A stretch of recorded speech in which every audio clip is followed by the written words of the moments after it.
Bale has a way out, going to Spurs. That's what Marca reported. And then Jonathan Barnett came out, this Gareth Bale's agent, saying, I don't comment on rubbish. Is it rubbish, Jules?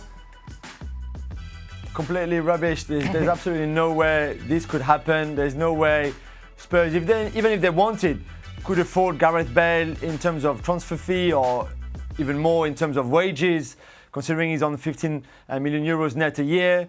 So for once, I agree with Jonathan Barnett, that is rubbish. It's interesting because Julien emphasised that for once on Jonathan Barnett, who has become this kind of fun figure in all of this, Shaq. And he used to be your agent. Yes. And I know it's someone who you highly respect. I do.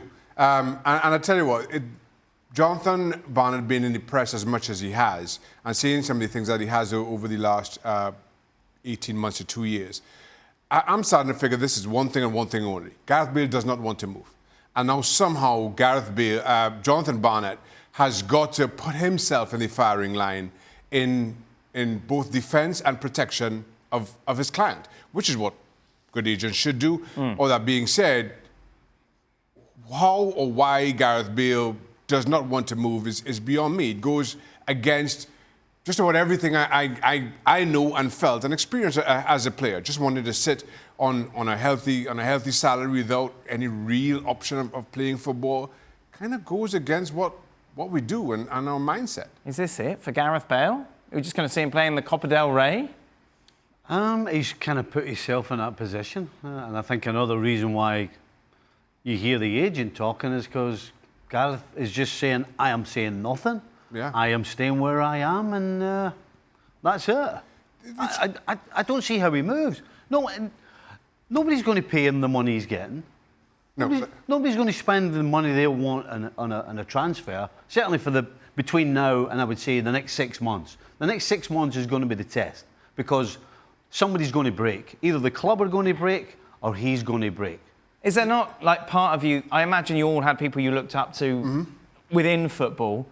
Are you surprised that no one's reached out to him who's retired, who is like you guys, who knows what it's like to look back and maybe think, I wish I played a little bit longer, I wish I'd done this, that and the other, that someone hasn't touched base with him and said, Gareth, you've got 4 years left of your career. Do you really want to spend it sitting on the bench? I'm sure any number of people have tried, but how do you say to somebody, tell them what they should do? Yeah. It's a very personal situation that Gareth Bale is going through or any other player is going through in whatever issues they may have. And just going back to Gareth Bale again, and speaking from my own first-hand experience and knowing how Jonathan Barnett would think, he would be saying to Gareth Bale, listen, if you've got 3 years left in your contract, I can get you that same money over 5 years, let's say. Right. And then at least you keep yourself in the shop window, maybe you get another year or two out of the game, and that's icing on the cake, as it were. But if you just sit in Madrid on that money for 3 years,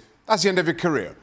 The fact that this whole Gareth Bale situation or standoff has dragged on for as long as it has, given what I am certain Jonathan Barnett would be saying to him, again, suggests to me that Gareth is very happy with how much he's earning, where he's living, and probably does not see his career going any further than this Real Madrid contract. If he had a good mate in football, then they would be straight with him and they would be honest.